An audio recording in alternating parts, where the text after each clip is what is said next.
Judge Hadassa Ben-Itto. She's going to speak on the Protocols of the Elders of Zion. The title of the talk is The Jewish Conspiracy, a Strategic Weapon to Demonize Jews and Delegitimize Israel. And if there's one subject and one topic and one book that you're going to read on contemporary anti-Semitism and to understand the history of anti-Semitism and how it relates today, this is the book, and I think this is the lecture that you ought to hear.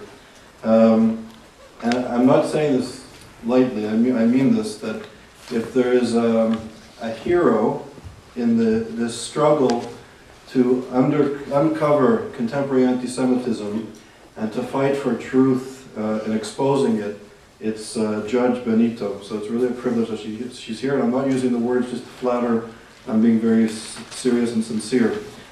Hadassa Ben-Itto is the Honorary President of the International Association for Jewish Lawyers and Jurists.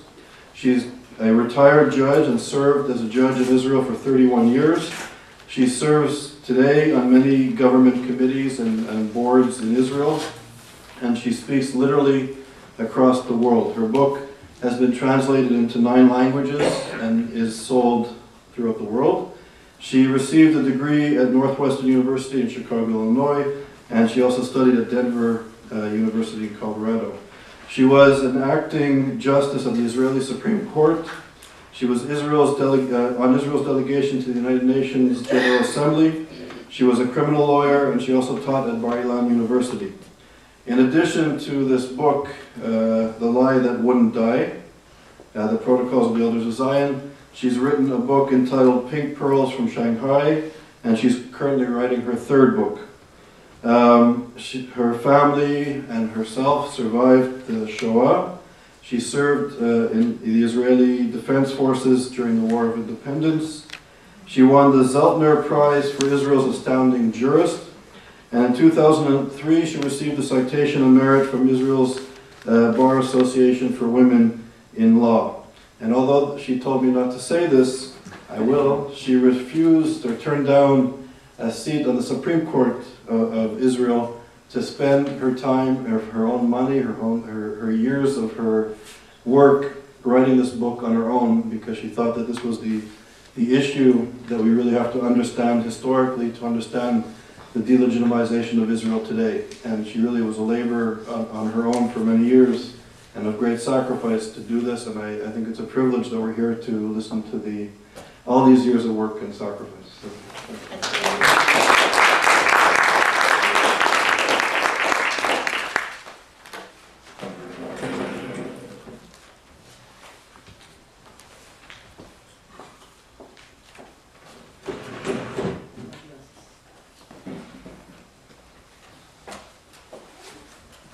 Don't be scared by this. I always make a lot of notes and I end up not looking at them because there's not enough time. Okay, thank you, Charles. It's a privilege to be here and to participate in the wonderful work that you're doing here. And I'm particularly privileged to work together with Charles because we belong to the same club. This club is a club of a very small number of people, actually almost a handful of people, who understand the danger and the importance of this document, the Protocols of the Elders of Zion. Most people don't, although everybody who speaks on anti-Semitism mentions the word, the code word, Protocols of the Elders of Zion, but there are very few people who realize what it really is and how dangerous it is. So the Protocols of the Elders of Zion today, or the so-called Jewish conspiracy, if you will, is today a major item on the global political agenda. And it's a major item on the political agenda not only to do with Jews and not only to do with the Middle East, but it has to do with world peace. But it's easy to say that. How do you prove it? Volume?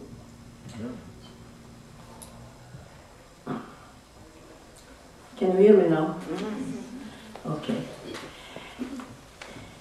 It's difficult to prove if you just speak of today, but the fact that I wrote a book that's almost 400 pages is because I felt, after I learned about this story, I felt that if you don't know the historical context, if you don't follow the story of the protocols from the beginning till today, and you don't know what happened with them and to them, and who was involved, and who used them and for what purposes, then you really cannot fathom, cannot understand the danger of this book today. So I suggest that I'll take you on a little journey with me. I call it a journey to the land of the protocols. It's a historical journey, but it's a very interesting journey. We go back more than 100 years. I want to present a picture. The Tsar was still sitting on his throne in Russia. The Romanov dynasty was still ruling in Russia. There were 5 million Jews in the Russian Empire, in the big Russian Empire, 5 million Jews. And they were discriminated against. They were not allowed to live everywhere. There was numerous clauses at universities, and so on and so forth. You probably know that story. And the black hundreds were roaming the streets saying, beat the Jews and save Russia, and Okhrana, and everything that you probably know. So I'm not going into it. But the Bolsheviks were preparing a revolution. And they had little cells of Bolsheviks which were in danger, in great danger in Russia. So they decided to work outside Russia. And they started little cells of Bolsheviks in various countries in Europe. Their center was in Paris. And the secret police, the Okhrana, sent a special representative to Paris to be in charge of finding out, of finding all these little cells and cooperating with local authorities to do away with them. I mean, to save Russia from the outside. This man, who is a major hero in my book, is called Piotr Raczkowski. Now that the archives in Russia opened, while I was writing my book, we have original documents of Mr. Raczkowski and his correspondence with his bosses in Russia and what he was preparing and what he was doing. Now it's important to understand this. We are speaking of the end of the 19th century, the 90s of the 19th century. You will remember that this was the time of the Dreyfus affair. The whole world was aware of what's happening around the Dreyfus affair in France. Terrible anti-Semitism in Russia, terrible anti-Semitism in France. The difference between the two is this. Anti-Semitism in France was intellectual anti-Semitism. Even when they stripped Dreyfus in a public square, stripped him of his rank and broke his sword, and cried in the streets, death to the Jews, not one Jew was killed. Jews were not killed, they were just shouting. In Russia, you know, Russian anti-Semitism was violent, pogrom anti-Semitism. So when these two came together, this was a lethal combination, a lethal cooperation between Russian and French anti-Semitism. And why did they cooperate? Because the Russians in France talked to the local police, and they didn't want, the local police did not want these little Russian cells preparing bombs in small hotels in Paris, so they helped the Russians, and this is how they cooperated. Now, by big coincidence, and I won't go into all the little stories, although they are very interesting, the wife of the commandant of the police in Paris was a lady called Juliette Adam. At that time, women couldn't function in the public arena. They couldn't hold office, but there were intelligent women who wanted to make their mark. They went to universities, they wrote books, they even owned newspapers like Juliette Adam. So what they did is, all over Europe, they had the famous salons. You probably read that in that literature. In Russia, in Germany, in France, they had salons. There were literary salons and there were political salons. Juliette Adam had a political salon. And it was in her salon mostly that they prepared the Dreyfus trial. We know that now. And it was very difficult to get on the list of invitees to that salon. Only important people came there. And her husband, the commandant of the French police, brought Mr. Raczkowski to Juliette Adam's salon. And this is where the collaboration started between, make it in very broad, lines between this Russian representative and the French. And we know now that the idea of the protocols of the Elders of Zion began in the salon of Madame Joliette. Joliette. Anyway, actually, many of you might think that the protocols were composed in Russian in Russia. Most people think that. So I have a surprise for you. They were written in France in French. Why in French? Because most of the protocols, like 2/3 of the protocols, are a plagiarism from a French book. Copied verbatim from a French book that had nothing to do with Jews or with protocols of Jews.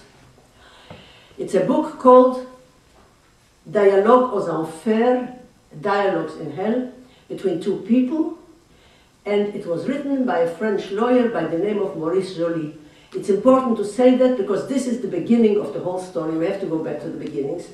Monsieur Maurice Joly was a lawyer in France, and he was very upset by the regime of Napoleon III, and he decided to write a book and to explain to the French people why they should uprise, why they shouldn't take what Napoleon III is handing out to them. But it was very dangerous to do that in France in those days. He would be arrested immediately. So he decided to use a literary form that was very popular in those days, to write it in form of an allegory. You know what an allegory is, and he chose to make a kind of a dialogue between two people, but he had to choose two outstanding figures so that the French would understand what he means. So he describes in his autobiography how he was walking by the Seine, breaking his head, and suddenly the idea came to him that the regime of Napoleon III would be represented by no other than Mr. Machiavelli, of course. And the ideas of the liberal author would be represented by the liberal Mr. Montesquieu. So this is a dialogue between Machiavelli and Montesquieu. Machiavelli explains to Montesquieu how it is important that one person is in charge of the whole world, how the dumb people, how you can cheat the dumb people and tell them that you're doing it for their good. And he explains, in 24 chapters, he explains exactly how this one ruler can take over the world and rule the world, how to do away with the police force, how to do away with the legal system, how to create havoc in the working place, and so on and so forth. Do away with lawyers, of course, how to kill some key politicians, and so on and so forth. 24 chapters. In the end, a pearl, this book, wonderful French, very well written. Very few of it exist till now. I'll tell you why. I have one. Very few exist because when the book came out, it didn't come out in France. It was too dangerous. It came out in Brussels. But when the author, Maurice Joly, came back to France, he was immediately arrested by the French police because he hoped that the population will understand, but of course the authorities also understood what he meant. So he was immediately arrested, he was put on trial, he was sent to prison, he was fined. I have all his court proceedings all the way up to the Supreme Court. He served 18 months in prison. Very interesting man, Mr. Joly. I have a whole chapter about him. In the end, he committed suicide. Not because of this, but he committed suicide in the end. But his book was banned. His book was banned. Only a few copies were privately held. And most important, one copy of Joly's book rested in the National Library in Paris. It's still there. This was the book from which the protocols were copied.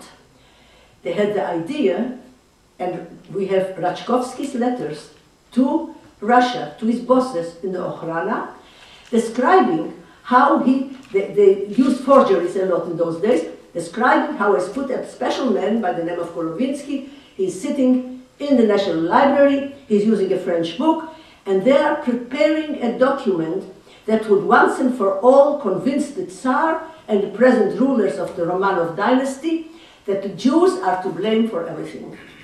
This is how this Jewish conspiracy began. This was the beginning. So I can't go with you into details, but I'll tell you this. This document, which was not, although written in French, was not published in France, because they knew that the French public are not going to take it. So it went to Russia. It was translated into Russian. And for a few years it could not be published because the Tsar vetoed it. The Tsar hated Jews, but he wrote a small note. He said that the idea was very good to do away with the Jews, but you can't reach a good aim, he said, by wrong means. And to use it, he was told it's a forgery by his experts, and he wouldn't allow it. So then comes a story which is fit for a soap opera. Really, it's a story of a fanatic by the name of Sergei Nilus, who had one wife and one lover, and his wife had been a lady in waiting, and anyway, the sister-in-law of the Tsar, who was a great anti-Semite, helped get the censorship committee to allow Mr. Nilus to publish the protocols. In the meantime, parts of the protocols were published in the Znamia newspaper and served for the big pogroms in Russia. They were handing out leaflets with parts of the protocols to show why Jews have to be killed in the big pogroms 1903, 1905, because this is what they are going to take over the world. Important that until the end of World War I, until the end of the revolution, the protocols were published again and again only in Russia. They never left Russia. They never went anywhere else. It was only after the revolution where officers of the White Army, of the Russian White Army, spread around the world. They took with them copies of the protocols of the Elders of Zion, and they took with them a message. And the message was, look what the Jews did in Russia. They toppled the Romanov dynasty, the throne of the Tsar, whom the Russians call Papka and Mamka, and this is what's going to happen to you. You have Jews in your countries. They are going to do away with your rulers, your kings, your prime ministers, whatever. It's going to happen to you. And in those days, Europe, after the Russian Revolution, which made a big impact, the rest of the world, not only Europe, this country too, was gripped in what they called a Red Scare. They were really afraid that what happened in Russia is going to happen to them. And this was the proof. The protocols were the proof. And between 1919 and 1921, for these 2 years, the protocols made their way across the world and were published in every language, in every country around the world. And I'm not exaggerating, in every country. And edition after edition, the Germans even dared say that the Jews were to blame for the war which they started. That was the Times of London published in 1920 an article when the protocols were published in London under the name The Jewish Peril. Times of London published an article that this has to be investigated. It's a serious matter. And it ended with the words, have we escaped Pax Germanica to fall into Pax Judaica? It was 1 year later that the correspondent of the Times of London was one of the 3 people, 1921, who discovered the truth about the protocols, how they were copied from a French book, and so on and so forth. But that's a different story, and I call this in my book 1921, the year of the protocols, because this was the year where truth was discovered by 3 different people in 3 different countries. So it started going around. It started going around the world and making its impact. It could never be stopped. It could never be stopped. But I would like to talk for a minute about this country, because in the 1920s, the protocols were a big thing in the United States of America because of Henry Ford. Henry Ford, who was an outstanding anti-Semite, his picture was on the desk of Hitler, autographed Heinrich Ford. He published in his newspaper, Dearborn Independent, he published over 90, I think 92 or 97, over 90 installments, daily installments, with texts blaming the Jews, all based on the protocols and on local happenings in America. So it was a big thing in America. Later, I will talk a little about what was done about the protocols, because it began with Henry Ford. Jews dared in those days take on publishers of the protocols and take them to court. And actually, the two Jews in this country were the first ones who had the idea to take the publisher to court. And they dared, two Jews by the name of Bernstein and Sapiro, dared take Henry Ford to court. And they sued him in a court in Detroit. This went on for years because it was all lawyers' work, because he had the big lawyers. It's a dramatic trial that took place and ended in 1927. It ended with a settlement. It ended with a settlement like all trials that took place before Hitler came to power. Because until 1933, there were trials against the distributors of the protocols. And in a trial, when you take the people to court, they have to bring evidence. They have to show where they got that this is a true document. And of course, you can say anything you like in the media, but when you come to court and you have to give testimony, you have to bring proof. And of course, they had no proof that the protocols were authentic, because they were a forgery. So, in the end, all the trials that took place, and I don't have time now to enumerate all of them, I wrote about them, all the trials, Germany, Switzerland, America, all the trials, there was even a trial in Japan. All the trials ended in settlement. In the end, the defendants said, mea culpa, we're sorry, we got it from wrong sources, we apologize to the Jews. Henry Ford even apologized publicly to the Jews. He ordered truckloads of protocols to be burned. It was too late because his book had already been published in 17 languages and Hitler didn't mind his retraction. But anyway, this is what happened with the settlements. Now began a parallel phenomenon. On one hand, the communist regime that came after the Tsar started using the protocols for their own purposes, blaming the Jews. The blaming the Jews suddenly became very, very in. This is on one hand. On the other hand, Hitler used, as soon as the protocols were published in Germany, Hitler got onto them, and when Hitler was sitting in prison and writing Mein Kampf, he used the protocols in Mein Kampf. I will never forget how Jean Kirkpatrick, who was the United States ambassador to the United Nations, told me one day, we talked about another matter, and we talked about the Zionism-racism equation, and she said, I can't believe, that's what she told me, she said, I can't believe that the same thing is happening to the same people twice in one generation. You did not read Mein Kampf. Had you read Mein Kampf, you would have known what was coming. And now the writing is again on the wall and Jews don't look. I'm quoting verbatim what she said to me about the equation, but it's true about the protocols too. Hitler used the protocols. Now I come to a chapter, and I go very quickly because I want to reach to other matters. I come very quickly to Hitler. But before I come to Hitler, I told you the Jews were murdered in pogroms by a crowd that was incited by the protocols of the Elders of Zion. But many people died outside of Russia because of the protocols. But the very first victim outside of Russia was a German Jew. Who was it? It was the Minister of Foreign Affairs, Walter Rathenau. Walter Rathenau was a very famous Jew in Germany.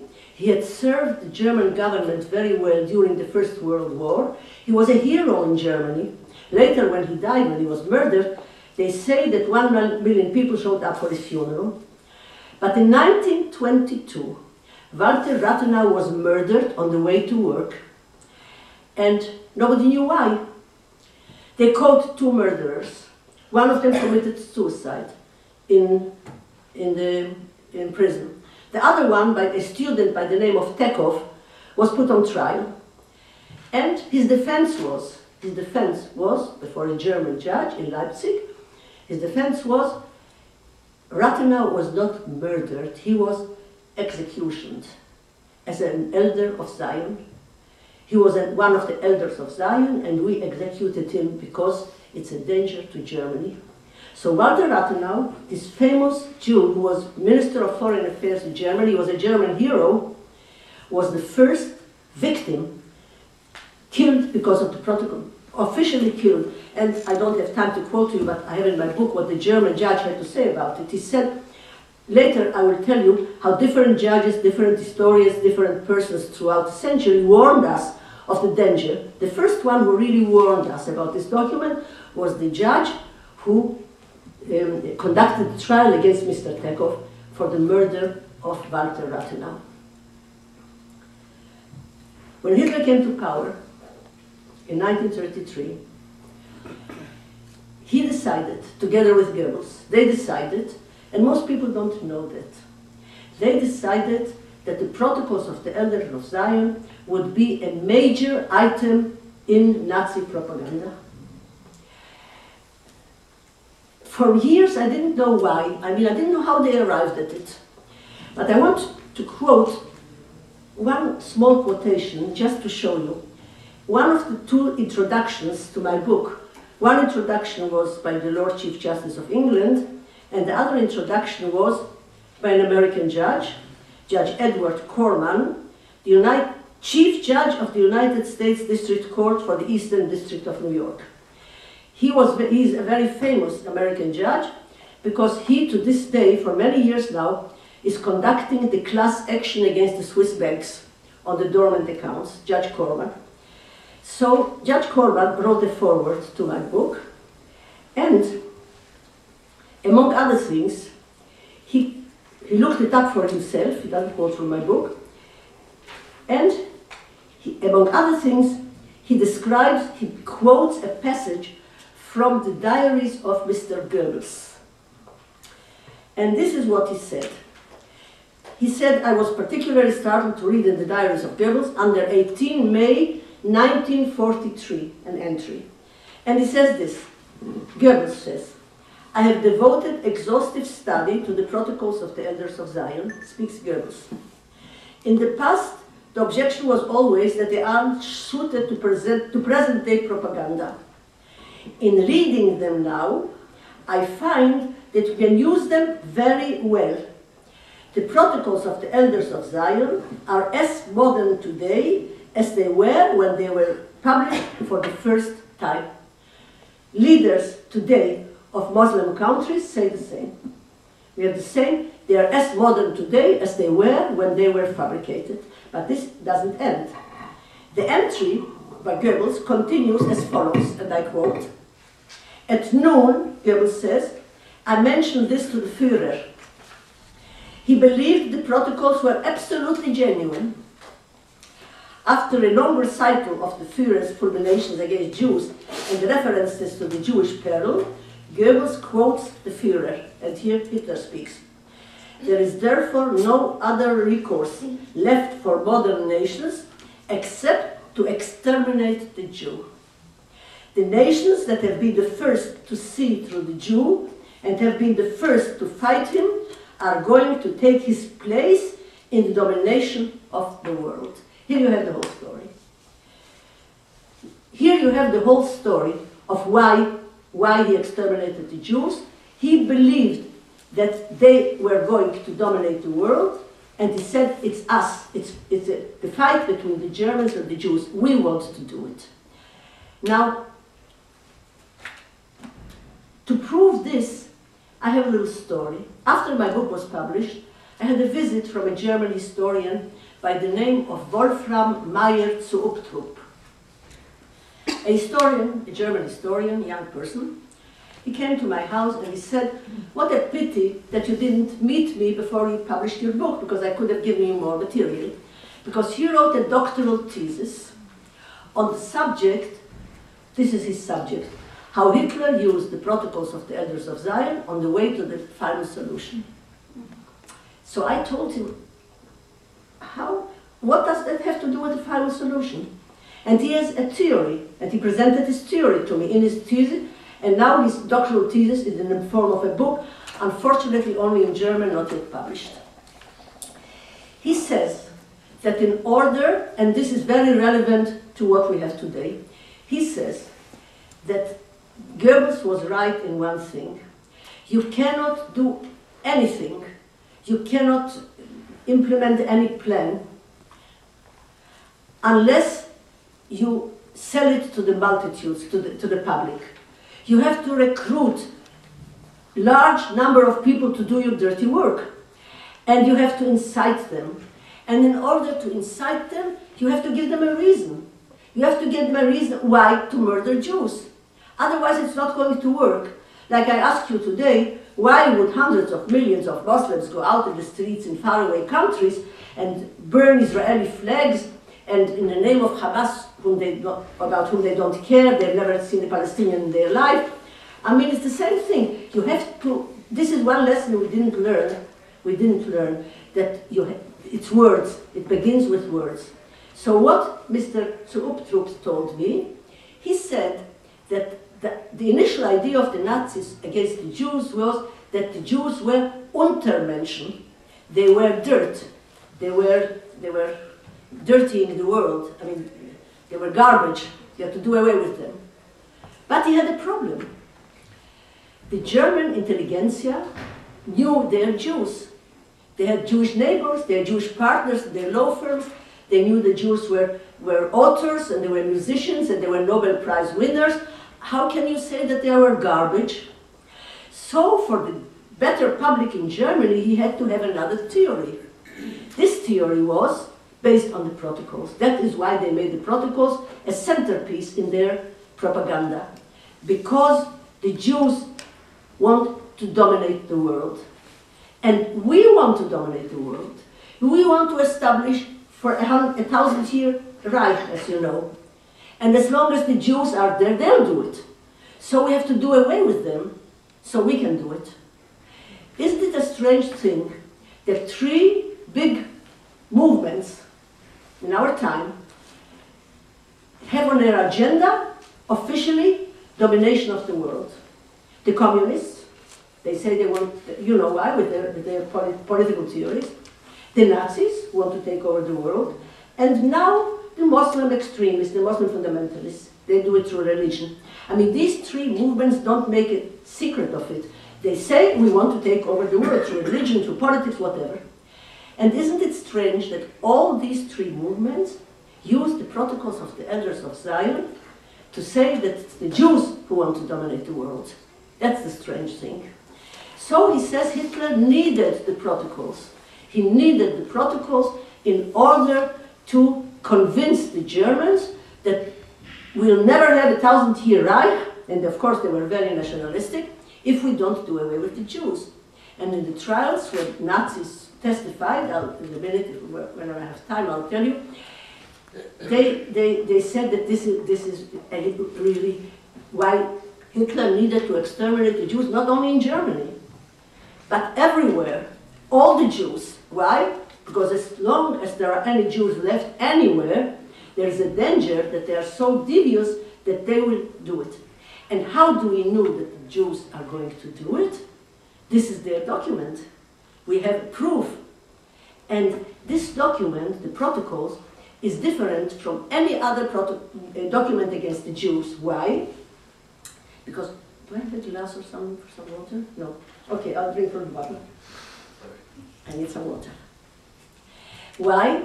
Because other documents, like blood libels, for instance, or Jews contaminated the wells, or whatever, other documents consist of something that others say about the Jews. This one document, this is the only document in which the Jews speak. It is what you don't believe us? Read this. This is what the Jews say about themselves. Because the protocols purport to be real minutes of meetings of a secret Jewish international government, and these minutes tell you exactly what their plan is. Now, the thing that most people don't know is that the text of the protocols never varies. It is the same text throughout the years, for over 100 years. But every issue of the protocols contains a long introduction, very important introduction. And these introductions change from one edition to another. And they serve two purposes.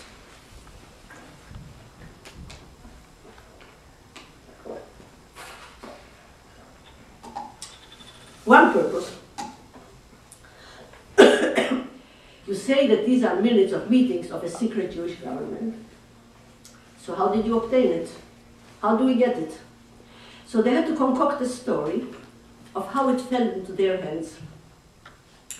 And strangely enough, there were different stories. One story was that the lover of Herzl, and one story was that, different stories. I won't go into them. But the most important and the most popular story was, because the time was ripe, because in 1897, more or less the time of the protocols when they were concocted, there was the first Zionist Congress in Basel, Switzerland. So the most popular story was that this Zionist Congress was just a sham, it was just a show for the world. Actually, that's what they showed the press.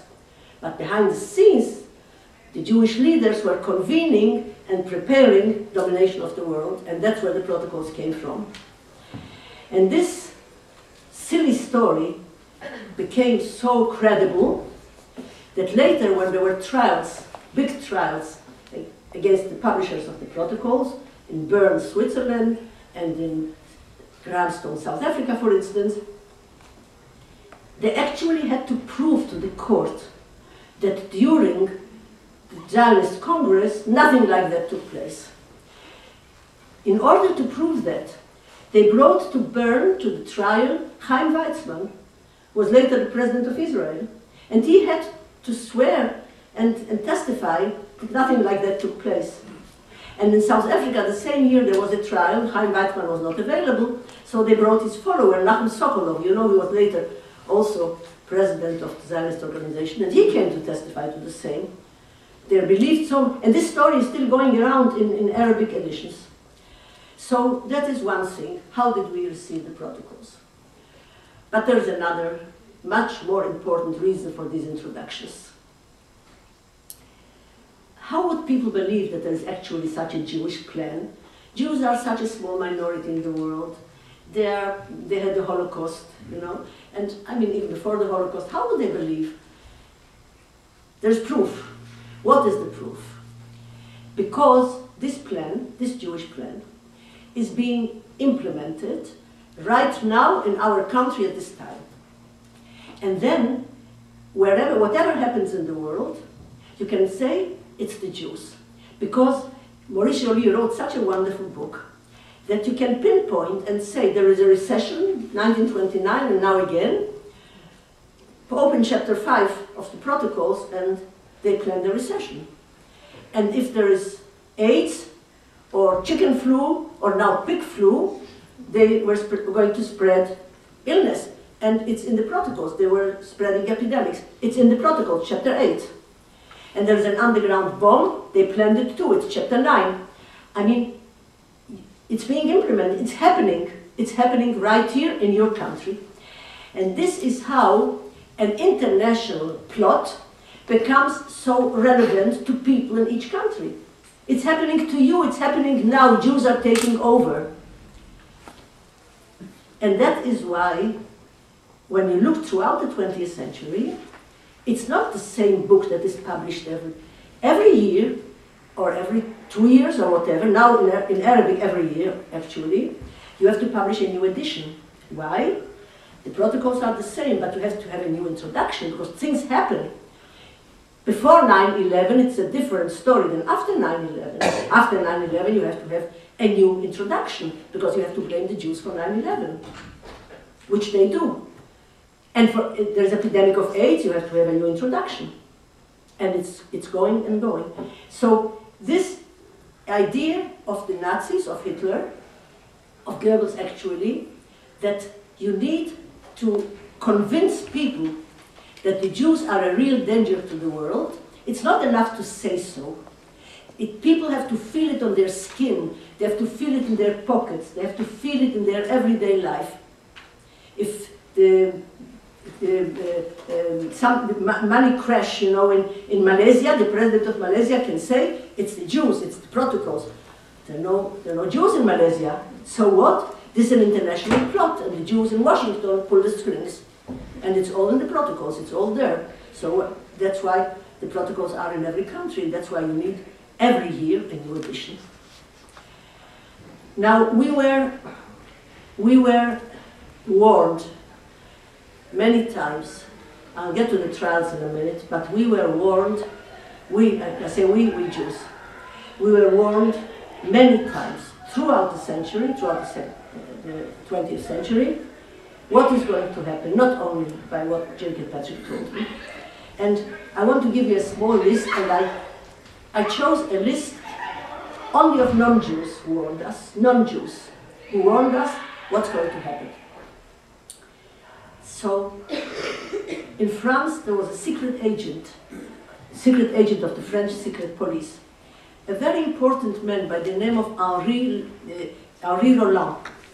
And he was an expert on Russia, actually. And later, when he retired from his job as a secret agent, he became a writer. He wrote historical, very important books.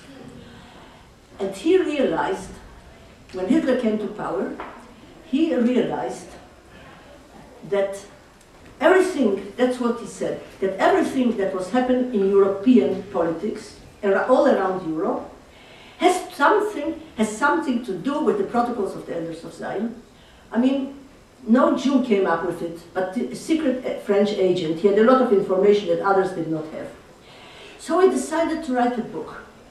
He sat down and he wrote a huge book, 800 pages, a huge book, which is called L'Apocalypse de notre temps, the apocalypse of our time, in French. Unfortunately, I have the book, but it's not translated into any other language. Now, what happened was that he went through the whole story of European politics, from country to country, and he showed what I told you in the beginning about the protocols, but he went much further, and he showed exactly how there are footprints of this document in everything that's happening somehow in European politics. Unfortunately, it took him 8 years to write the book, and it was published in France on September 2nd, 1939, second day of the war. So of course nobody had, nobody was free to read it. They had other things on their heads. But what's important, when the Nazis took France, they knew about this book. They immediately put this book, there were 3 lists of banned books in France by the Nazis. His book appears on every one of these 3 lists. It was completely banned. They went around to warehouses and stores, they burned the book, took it out. It vanished from the literary scene, until when?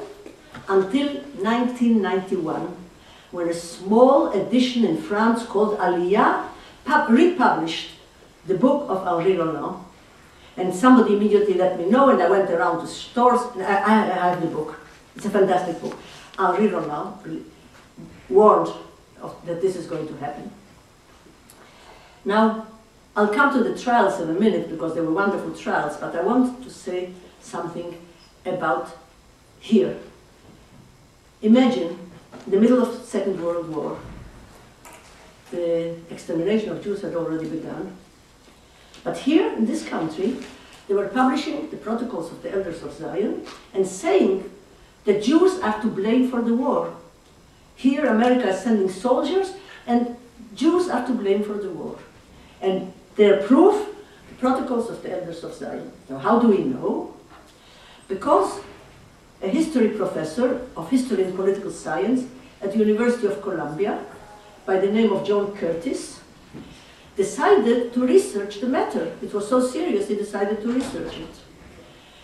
So he researched the matter, and he published his report in the form of a book. In the foreword, he described the antecedents of his family to show that he never, ever had any contact with Jews. He comes from a very good Christian family. But in order for this research to be well accepted, He had 15 professors from 15 important universities here in the United States sign this document, telling the truth about the protocols. Nobody heard about it. I gave a lecture in Columbia, and I said, do you know about John Curtis? No idea. I said, go to your archive. You know, it's on the internet. You can get it on the internet. Go to John Curtis on the internet. And they didn't know about it in this country.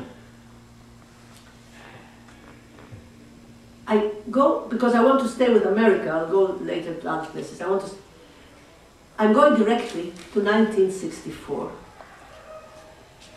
So in 1964, Israel, it's after the Holocaust, Israel already exists, and there's again the aftermath of a Red Scare, McCarthy times, you know what happened in this country, I don't have to tell you. And communists in this country, who were being persecuted, start republishing the protocols and spread the rumor that this country should not be afraid of international communism, you should be afraid of international Jewry, J-E-W-R-Y, international Jewry. That's what you should be scared of. And this was taken so seriously that the Senate of the United States, the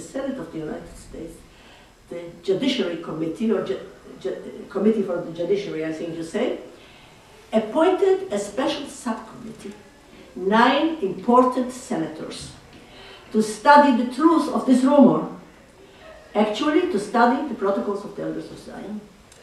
And this subcommittee of 9 important senior senators worked for months, studying in 1964 the protocols of the Elders of Zion. And lo and behold, they published a fantastic report. I don't think there's any other report that used such strong language. I could quote, but I don't have time. It's all in my book. Nobody knew about it. Where did I find it, you will ask? I found it in the Library of Congress. It's right there. I have the whole report. Part of it I quoted in my book. When the ambassador of the United States to Israel gave a lecture about anti-Semitism, Mr. Kertzer, I went up to him and I said, Mr. Kertzer, Mr. Ambassador, do you know of this report of the 9 senators of your Senate?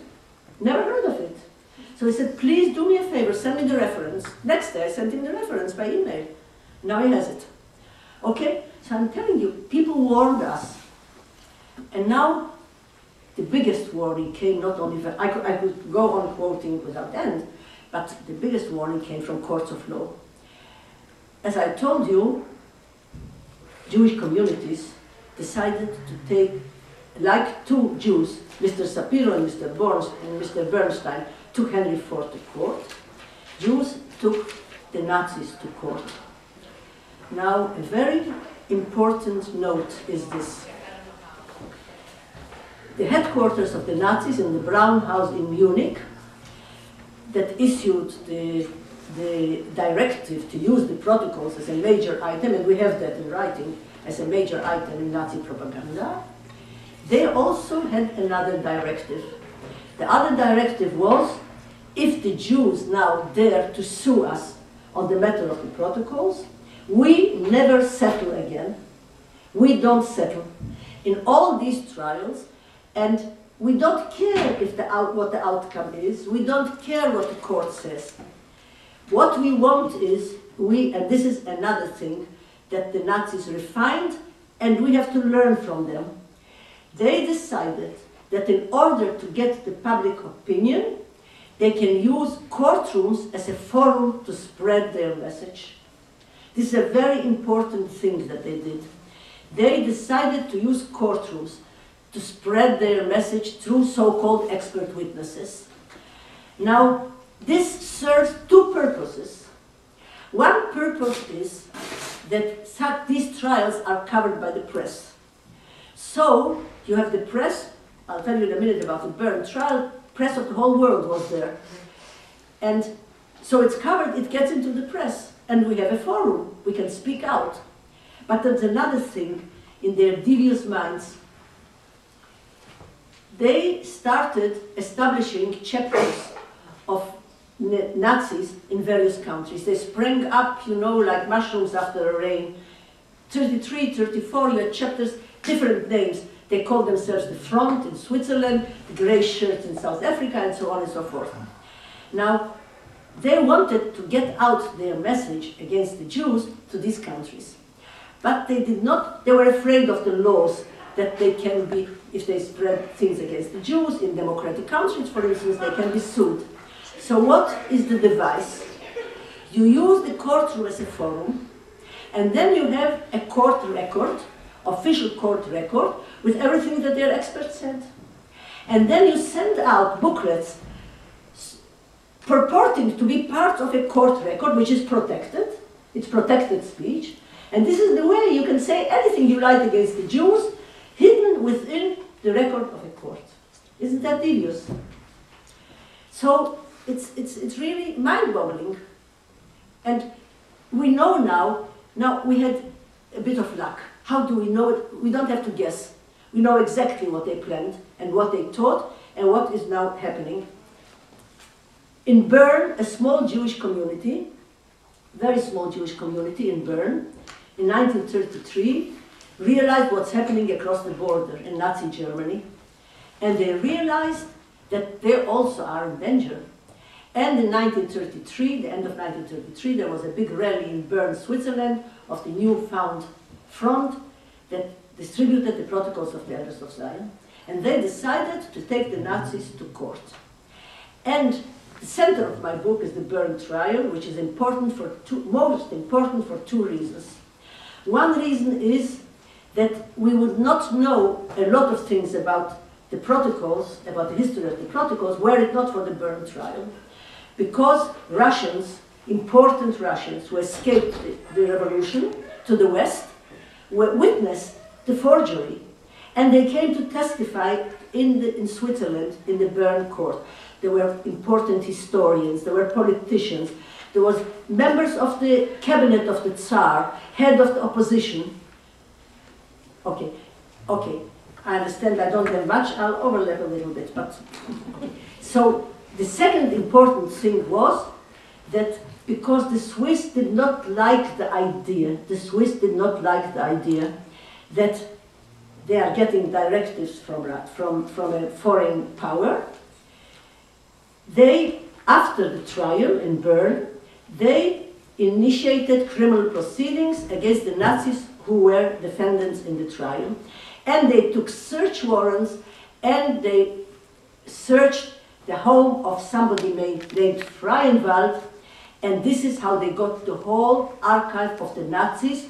They told them exactly what their strategy was and how they conducted their defense in the trial. And that is why we know the strategy. Now, because I have so little time, I want to say this. The rest is in my book if you want to read it, but I want to say this.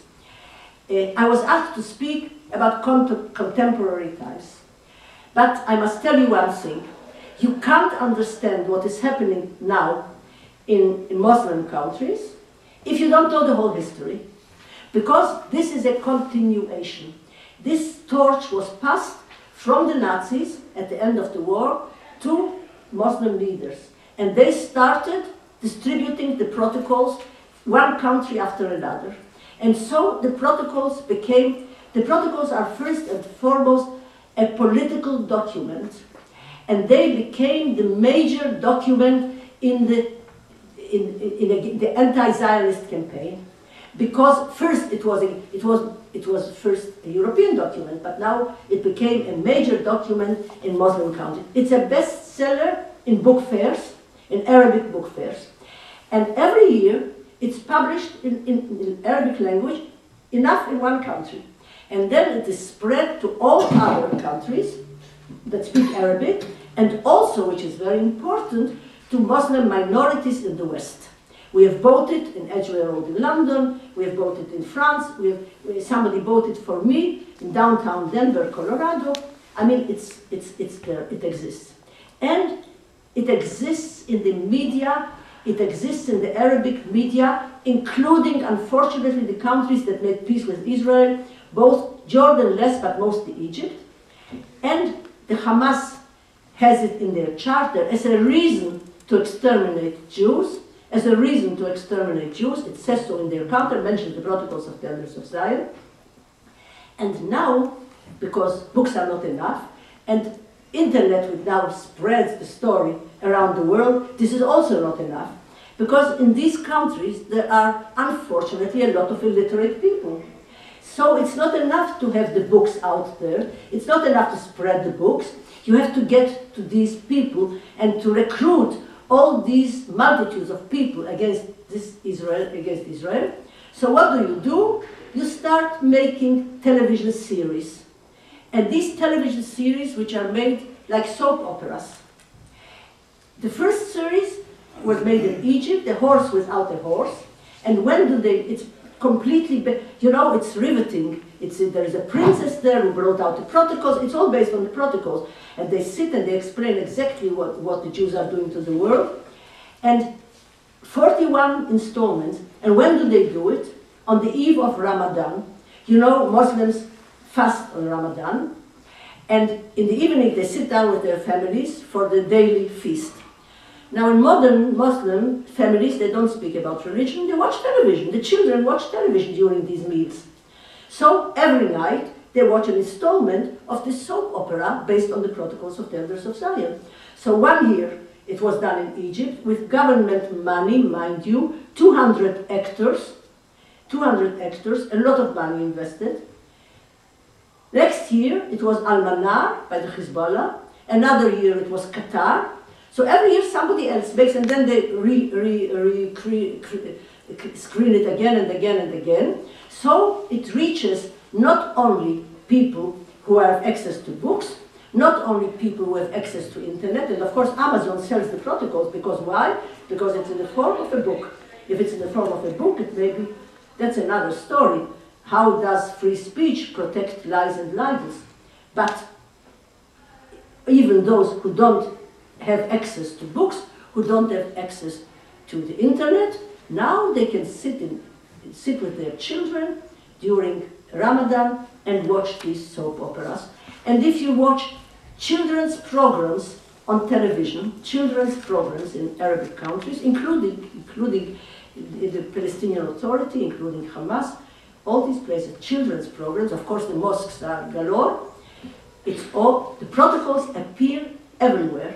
They appear not always as protocols of the Elders of Zion, because this became a code word. It's enough if you say protocols, it's enough if you say Elders of Zion, it's enough if you say Jewish conspiracy. There's some code word always, and then it becomes a threat to world peace, and we are a threat to world peace. Now, if we don't understand that, if we don't understand that it is a weapon, it is a lethal weapon, it is a strategic weapon, if we don't look at what happened in the past, how it was used for 100 years, and how it is now copied by a new movement, and how it is used for relevant, timely reasons right now, then we don't know what danger we are facing. Just a little story to end. When Shimon Peres wrote a book after Oslo, he wrote two little stories, I'll end. First of all, he wrote a book, The New Middle East. After Oslo, he believed that there's going to be a new Middle East. Okay, I'm not going to speak about Oslo. But his book, The New Middle East, was published in many languages, also in Egypt. Now in Egypt, they don't buy rights. These are pirate publications. So there was a pirate publication of the book of Shimon Peres. And Shimon Peres couldn't read it, of course, it's Arabic, so nobody looked at it. They published his book. One day I get an email from no other than Bernard Lewis. You know who Bernard Lewis is, how important he is about. And he says, do you know what happened with the book of Shimon Peres? I said, what? He says they wrote an introduction. In the introduction to Shimon Peres' book in Egypt, it says, the Jews maintain for many years, they say 200 years, which is not true, it's only 100 years, okay, we won't go to court with them about that. The Jews say that this is a forgery, that there is no Jewish conspiracy to dominate the world. Read this book by Shimon Peres and you will realize that it's all true. First they're going to take over the Middle East and then they'll take over the rest of the world. It's all in the introduction. So I showed it to Shimon Peres, he didn't know. And the second story, which is really scary, is, you know, the Library of Alexandria. You know, this is the famous Library of Alexandria, which was closed for many years, and then it was renovated by no other than UNESCO. UNESCO paid for the whole renovation of the Library of Alexandria. It was a big cultural event because the Library of Alexandria is one of the wonders of the world. So, again, I hear from Bernard Lewis, because he follows these things. In this new Library of Alexandria, they had set aside a cabinet, a glass cabinet, dedicated to the 3 monotheistic religions. Very nice of them, okay? So, the Quran represents Islam, and the New Testament represents the Christian religion, and what represents the Jews in this cabinet? The protocols of the Elders of Zion. True, it's an effect. So, there was a big outcry. You knew about it? There was a big outcry, and they wouldn't mind, except that the outcry was to UNESCO. They said to UNESCO, take away the funds, as long as they don't change this. So they had to do something about it. So they removed the protocols and put in a small Torah, and the editor had to go to Canossa, as it were, and he went, wrote in a newspaper, an article or in television, and he said that it was done by mistake. They had the protocols as part of their library, historical library, it's a historical document, and now, so there was a big outcry of extremists in Egypt against this head of the institute. They said, you succumbed to the Jews. You went down on your knees to the Jews, you took out the protocols. Imagine where where this reaches. Later, Bernard Lewis was invited to speak at because he's such an eminent person around the world, he was invited to speak in Alexandria at the library, and he sent me a copy of his refusal. He told them, he didn't say go to hell, but more or less. He told them, and he told them why. He told them, if you did this, I'm not speaking at your library. So this is what's happening around the world, and only, I must tell you that only those who follow the whole story and see the consequences. Many people were murdered based on the protocols of the Elders of Zion because they are a danger to world peace, because they are a danger to the world, because they contaminate the world, because they want to take over the world. You have it.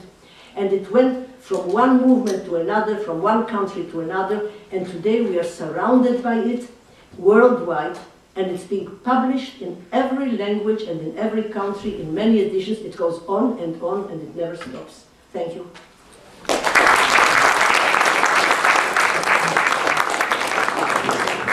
We'll have time for Q&A, for questions and answers. And I'll just start my comment. I think there's 2 things.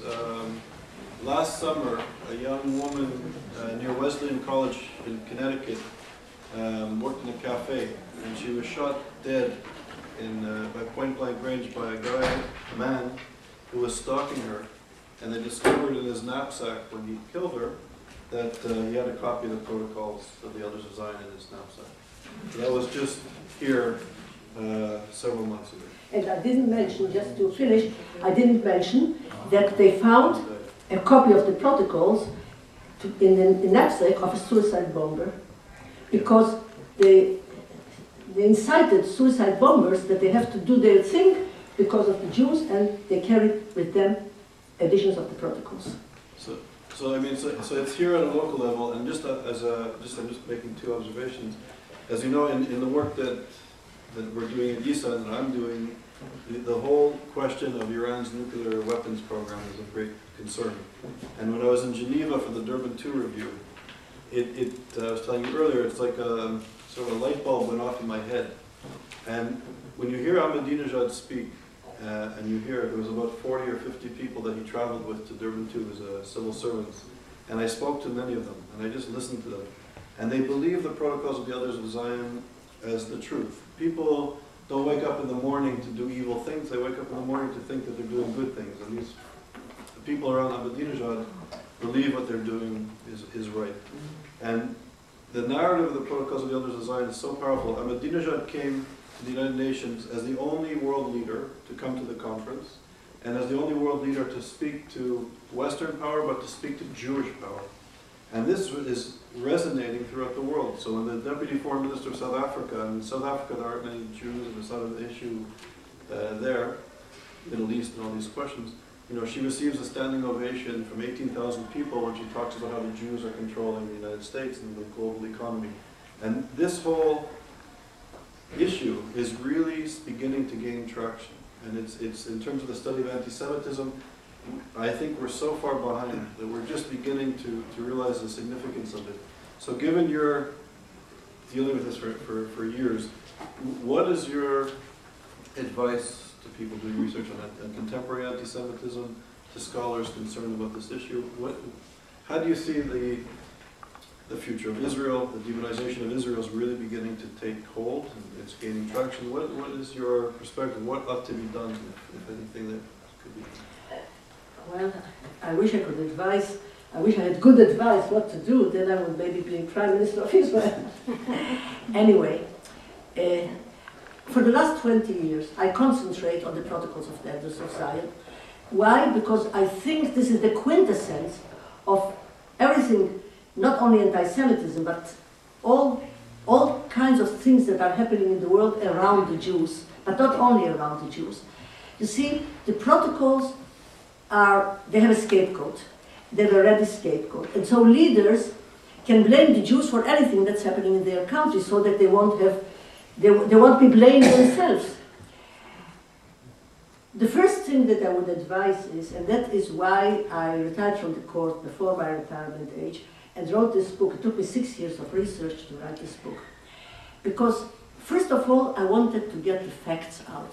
You know, I said to somebody yesterday, I was a judge for 31 years, and people think that the role of judges, of course, is about the law.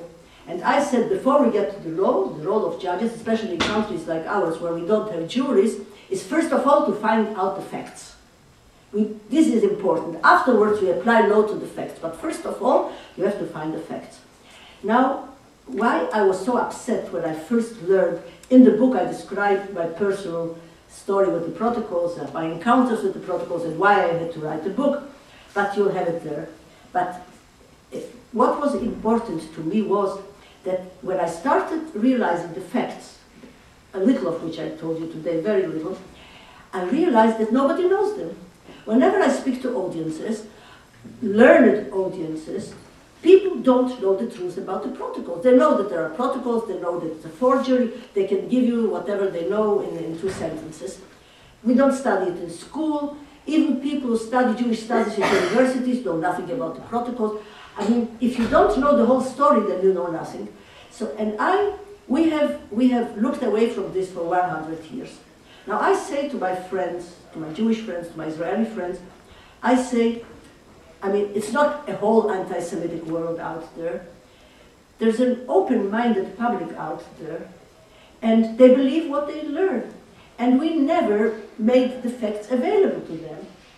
The only books that existed before mine, there existed some books, but they're all footnoted academic studies, and the protocols go out to regular people who don't read footnoted academic studies. There didn't exist one book that told the story to the general readership. That is why I took 6 years, and I said to write out a story. I think it's very important to get the truth out to people. So that is why I say to people, take the facts, I presented you with the facts, take it, get it out there. They're now making a feature film based on my book because it's such a dramatic story. This is the first thing. We have to make the facts available. And secondly, we have to find ways to get it to the media, to get it to world opinion. Now, there's a big problem. Give me another minute. There's a big problem with the media. First of all, the media is biased. I can tell you, because I read the media and I know the truth. Most of the time it's biased. But there's another thing. This story of the protocols cannot be told in sound bites. They give you 3 minutes, they give you 5 minutes, they stop you in the middle. You can't tell the truth about this story. Yes, you can tell it in a sentence. You won't be believed unless you go in depth, like unless you read the whole thing, then you don't understand. And the media doesn't have time to tell it in depth. And the second problem with the media is what I don't like very much, you may have a different opinion, it is political correctness. Today, in order to be politically correct, if I go, and I don't do it now, if I go on the media and I will say protocols are false, they have to put somebody else on the other side who will say, no, it's all true. I mean, political correctness, you have to hear both sides, you have to have equal time, and this is what happens. So you have to find other ways to get to public opinion, where one of the ways, one of my lectures is, one of the heading of my lectures that I gave to lawyers is combating libels. Is the court a proper forum? And I say we have to learn from the Nazis. I mean, this we all can learn from them. They have a whole theory of how courts are a proper forum to get their message across to the public. And we didn't use courts. We don't use. You know, when trials took place in the 30s, there were no proper laws. They had to find all kinds of ways in different jurisdictions to find a proper law to conduct a trial. Today there is no such problem. Today the Covenant and the Conventions of the United Nations, the Convention Against All Forms of Racial Discrimination, religious freedom, political freedom, today covenants and conventions that were ratified by every country in the world, with a reservation by the United States because of the First Amendment, but that's a different story. And every country that ratified these covenants and the conventions had to enact laws in their own municipal law to adhere to these. And in all these documents of the United Nations, there's a criminal offense of incitement against a minority, against a group, because of their religion, their ethnic origin, and so on and so forth. According to these documents, the spreading the protocols is a crime. You can, and it's a libel. So today, unlike in the 30s, where they had to break their heads how to go to court, today you can take them to court around the world and open the court to prove your case. But we don't do that. We always are on the defensive, you know. If there is a Durban, we defend. If there is Mr. Goldstone, we defend, and so on and so forth. I think we should be more proactive to get the true facts, not just ideas, but true facts, to get to the public at large. The public is completely ignorant of this subject. Thank you. I am sure that you are very knowledgeable about this subject and the facts, and I'm sure that what we heard. Please? Would you speak louder? Yes, I said that I'm sure that you didn't provide us with all the facts that you gathered in your research of all those years, but I think if to follow what Charles asked, if we really can think of a way. Please raise your voice again. If we really can think of a way to try to address that issue of the success of those protocols, one also needs to maybe analyze how come they are so successful. You don't see that level of success, in a way, when people are directing their hates against gypsies, or Armenians, or any other group that you can think of, with the assumption that those groups have the power, have the ambition to control the whole world. However, it was very well established in humanity that the Jews are on it.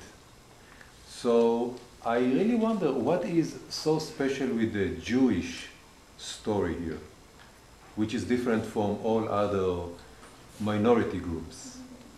And the second part, which will be very, very short, what do you think is going to be the future of the protocols? Well, to answer your first question, it needs a seminar. why they do it to the Jews and they don't do it to others. There's a very long, Jews are separate from others because there is a very long history of libeling Jews. For close to 2,000 years we were called Christ killers. You know, so it was all, it all had to do with religion. And I'm not going into that. And then, at the beginning of the 19th century, it became more and more political because Jews were successful minorities. The Gypsies were not so successful. Jews were successful minorities. They had to live by their wits. And so they, you know, I'll tell you a little story. I once appeared in Germany to promote my book in German. It was a big success in Germany. It was the Spiegel bought the rights, they published excerpts and so on and so forth. So there was an open lecture, open to the public, and I was there. So I immediately saw that some Nazis came in because you saw their body language. They sat in the first row. They were very polite, but they were waiting their time.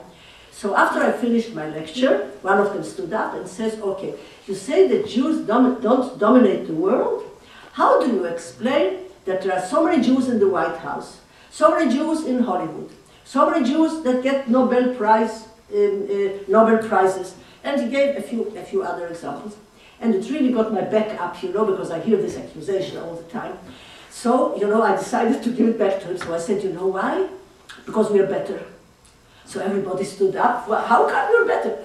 I said, I'll tell you what. We always had to be better in order to survive. So our mothers invested in education. If you had invested in education what you invest in hatred, you would also get the Nobel Prizes that we do. I mean, that was like that, you know? Because, well, you know, there's a lot of studies about the situation of Jews in the world, of Jewish minorities. We are separate from others, and that is why Jews survived. I don't know how we survived all these years and then established a state, you know, a flourishing state.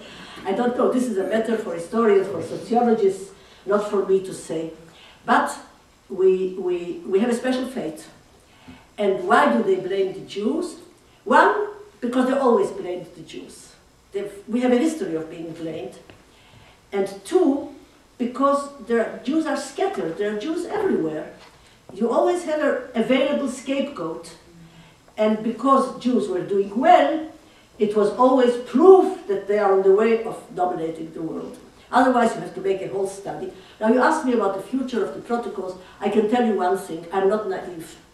I don't think that if I publish a book, even if it sells a lot around the world, even more than now, if they make a movie, if they get out the facts, the protocols will vanish. They will not vanish.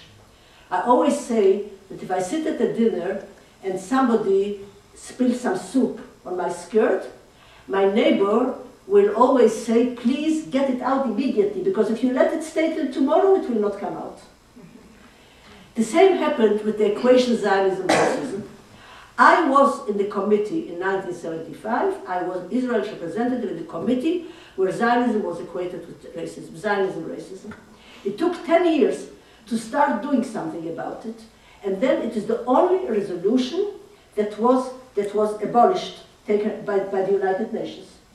But do you think it went away? In Durban 1 and Durban 2, I mean, it became a code word. It's entrenched in language already.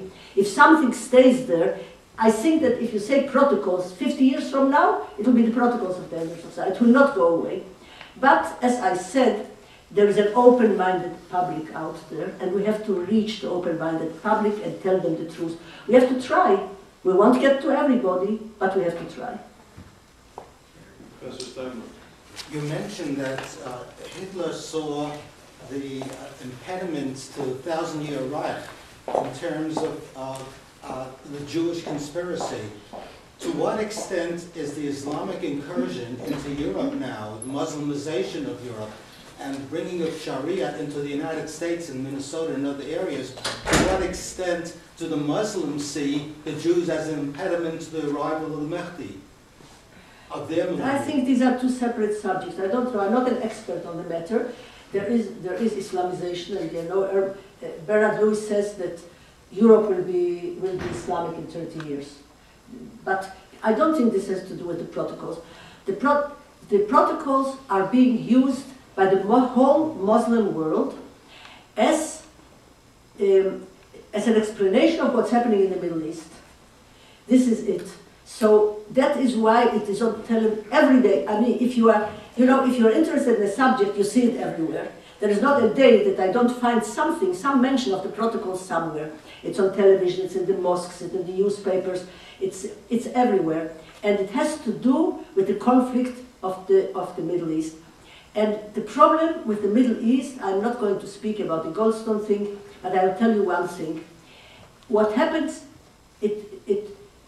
they succeeded in turning this conflict, which, if you will, is a territorial conflict, it's a religious conflict, it's an ethnical conflict, whatever you like. It's not a human rights conflict. But they turned it into a human rights issue. They turned the whole thing into a... Why? Because human rights have become the most important issue after the Second World War. And it goes well with all the NGOs, human rights NGOs in the world. And the protocols, I mean, the fact that there is a small group there who wants to take over all the Muslim countries, and from there they'll go on to the rest of the world. And if you say it, you know, Goebbels said the bigger the lie, the bigger its success. So if you say it enough times, you know, people see us as a threat. I mean, how can they think that we are a threat to world peace? How can they think? And I didn't mention one other thing which is important. You mentioned Ahmadinejad. Ahmadinejad uses the protocols in a big way. They publish the protocols and they distribute them to all the Iranian embassies in the world. They distribute the protocols. Now, I asked myself many times, why does he deny the Holocaust? He's not blamed for the Holocaust. Apart from the fact that he says that the Palestinians are blamed for the Holocaust, but apart from that, why is it so important to say that of course, say that the Holocaust was a European thing, the Palestinians don't have to pay for it. Okay, that's one argument. But why say that there was no Holocaust? Why is it so important? I'll tell you my personal conclusion. I don't know if it's true. I think that in order to make people believe that we are going to dominate the world, that we are dominating the world, actually, they have to rob us of our status as victims. Because if we were victims, if they killed 6 million Jews, if they exterminated and murdered 6 million Jews, where were the dominators of the world? I mean, they have to take away from us this status of victims in order to make us a threat to the world. So this goes together. And Ahmadinejad is the best example of denying of the Holocaust and spreading the protocols of the Elders of Zion and saying that we are the threat. I noticed that you were careful to describe the protocols as a weapon of the anti-Semites, but that you didn't go so far as to use it as a causal explanation of anti-Semitism, at least in the contemporary Middle East.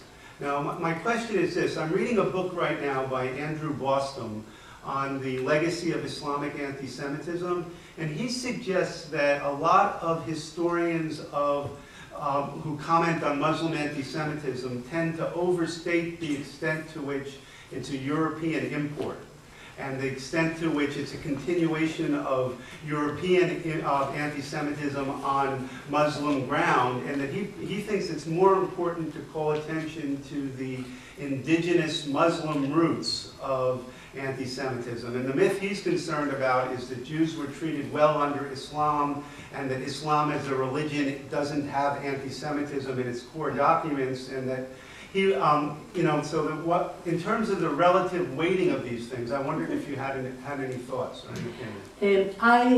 I tend to agree with the writer, although I didn't read that book, about we exaggerate saying that there was no anti-Semitism, that all anti-Semitism in the Muslim countries was imported from Europe. I tend to agree. But at the same time, I am very firm in my belief that the protocols are a separate issue. They are not just an item under the umbrella of anti-Semitism. They are a separate issue. And this tool, this issue, was imported from Europe. It did not exist in Arabic countries before the Second World War.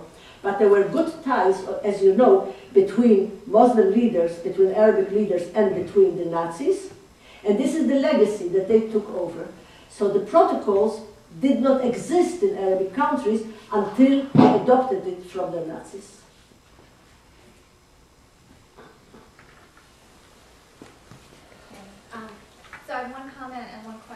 You must raise your voice.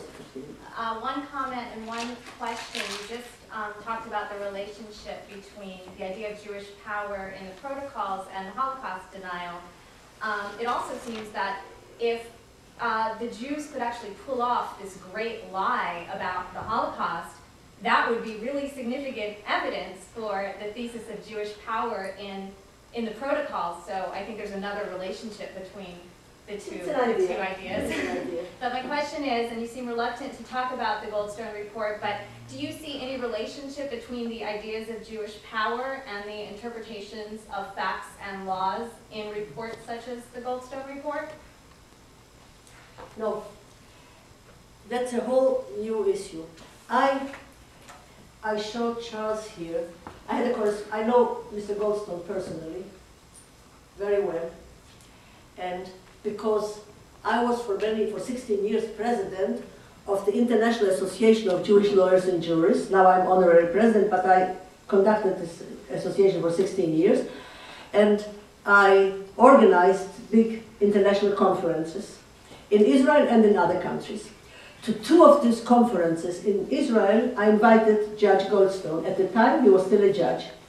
We had public trials, moot trials, where judges of Supreme Court sat in the trials from different countries, and he was one of the judges whom I invited from South Africa. So he came twice, and that is how I got to know him. Of course, everything is, is guesswork, why he acted as he acted and why he did as he did. But one explanation, my explanation, but it doesn't have to be the true explanation because I'm not a psychologist and I don't know, but what happened is that Judge Goldstone, he did a good job with this committee that he had in South Africa. You know, he retired from the court to do this committee that ended the procedure around the abolishment of apartheid, and he got a good reputation. He made a big name for himself. From then on, he began, as it were, a human rights career.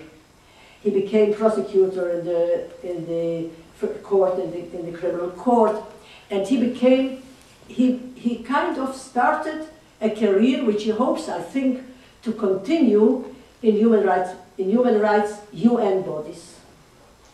And my correspondence with him, I wrote to him while he was sitting in the committee. I sent him excerpts of the Hamas charter, and what I was trying to tell him is that you cannot investigate a certain event which he was asked to investigate, the war in Gaza. He was asked to investigate the crimes, the war crimes of Israel. That was in his terms of reference. Okay, but what I was trying to tell him, that you cannot investigate something like that while ignoring the general context. And I wrote examples, I sent him examples of the Hamas charter, and I spoke of the context. But I think that he became so entrenched in the human rights agenda in the world, of which I mentioned before, that he ignored the context. That's my explanation, because otherwise I don't have an explanation of why he did it. He even, I showed you, he answered, he replied to my letter, and he said some things which I'm not going to quote, but he said one thing which really set my back up. He said both sides, which means Israel and Hamas, both sides should stop demonizing each other. Here you have the whole story. I mean, I sent him excerpts from the Hamas charter that mention the protocols and say the Jews should be exterminated and terrible things about the Jews. And what do we say about them? We say they're terrorists. Not only we, Europe says they're terrorists. Everybody says they're terrorists. So how come he says that both sides should stop, demonizing each other? So that's the whole story. Otherwise, you have to have a clinical psychologist, I think.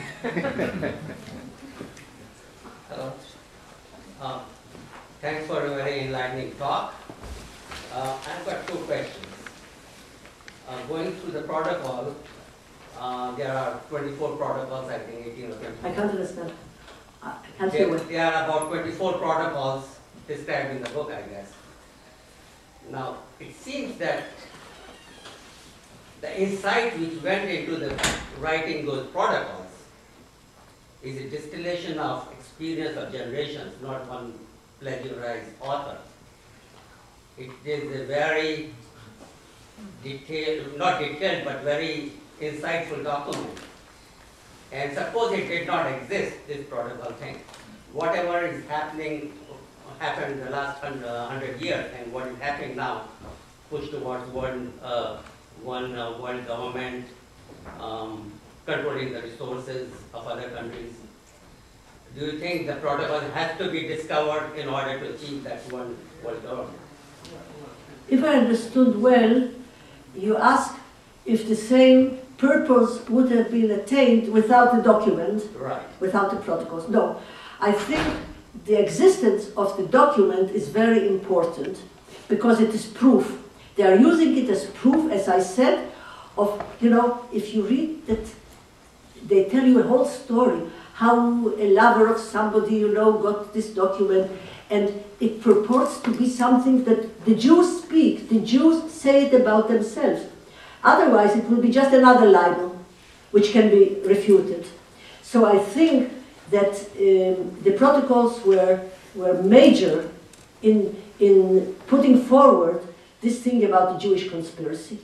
There were all kinds of stories about Jews, like the blood libels, for instance, but nothing caught on. I mean, think about it. There's ample proof of the forgery. Historians, Senate of the United States, courts of law everywhere say it's a forgery, and they tell you exactly how it happened, and newspapers around the world. And still, this is being published as true. Now, there were other forgeries in the world. There were the diaries of Hitler, which were forged. There was a thing also of world domination against a Japanese general, General Tanaka. There's a famous forgery. There was a famous forgery about the Jesuits, you know.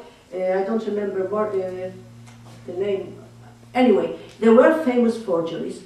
Now, whenever these forgeries the truth was revealed, they were taken off the table, they vanished. In world history, when you read books about conspiracies, you learn that the only document which is again and again and again proved to be a forgery and still goes around the world as authentic is the Protocols of the Elders of Zion, notwithstanding all the proof that it's a forgery. Now you tell me why. Could I have a follow-up question? What are the forces behind pushing towards a one world government going around the world, you know? Where the power will be concentrated in one body, which will control all the world I didn't understand the question. What's the forces behind the movement to create a one government in the world? I don't understand that. Can you be more, can you clarify your question? Like World Body United Nations and things like that, where you impose your laws on other countries and take away their sovereignty. So what is the So question? what's the forces behind creating one government, a strong United Nations that interfere with the sovereignty of other nations or impose their will on other nations? I don't know how this is. I'm not sure. Okay. I'm not sure how it's connected to our subject. I really don't understand. Okay. Professor Katz and then I'm sorry. I received a very